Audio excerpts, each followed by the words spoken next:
Madam assistant professor గారు ఈవిడికి 10 days back ఈ ప్రోడక్ట్ ఇచ్చాము. దాని రిజల్ట్ ఆవిడ మాటల్లోనే విందాం. నా పేరు ఉదయ్ కిరణ్ కుమారి. నేను అసిస్టెంట్ ప్రొఫెసర్గా వర్క్ చేస్తున్నాను. నాకు తీవ్రమైన హెడేక్ సమస్యతో చాలా రోజులుగా బాధపడుతున్నాను. సో చాలా మెడిసిన్స్ వాడి చూశాను, కానీ అవి పెయిన్ మాత్రమే తగ్గిస్తున్నాయి. బట్ పెయిన్ తగ్గిపోయిన తర్వాత కొన్ని రోజులైన తర్వాత మళ్ళీ పెయిన్ రిపీట్ అవుతుంది. చాలామంది డాక్టర్స్ ఏం సజెస్ట్ చేశారంటే ఈ ఒక ట్యాబ్లెట్ వేసుకోండి, పెయిన్ తగ్గిపోతుంది. ఆఫ్టర్ దట్ వన్ పెయిన్ వచ్చినప్పుడల్లా ట్యాబ్లెట్ వేసుకోవటమే.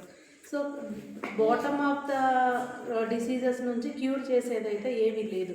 సో ఈ మేడం నాకు ఒక 10 days ఇది యూస్ చేయమని చెప్పి క్యూర్ సెల్ ప్రొడక్ట్స్ ఇచ్చారు. ఇది నేను యూస్ చేసిన 10 రోజుల్లోనే చాలా బాగా నాకు హెడేక్ అనేది లేదు. ఇంకా నా బాడీలో ఉన్న బ్రెయిన్లో ఉన్న వైబ్రేషన్స్ కూడా ఒక్కసారి కూడా నేను ఎఫెక్ట్ అవ్వలేదు. ఇది చాలా బాగా పనిచేస్తుంది. సో నేను ఇంకా కోర్స్ని కంటిన్యూ చేద్దాం అనుకుంటున్నాను మేడం దగ్గర. Thank you. థ్యాంక్ యూ అండి.